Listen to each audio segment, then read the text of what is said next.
Okay. As you can see, Pretty Bird decided to go out and check the top of the cage. Didn't you?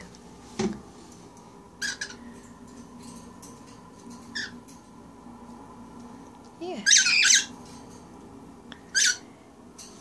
And he's feeling very superior to his younger counterpart who doesn't know how to get out of an open cage. But he doesn't mind because he's in there eating all the food. While Pretty Bird goes on an adventure. Don't you? Yeah. Yes.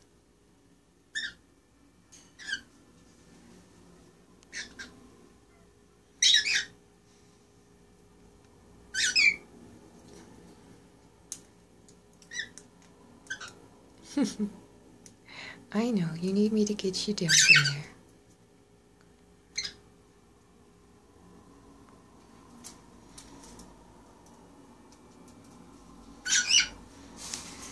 Well, yeah, you don't want him to eat all the food.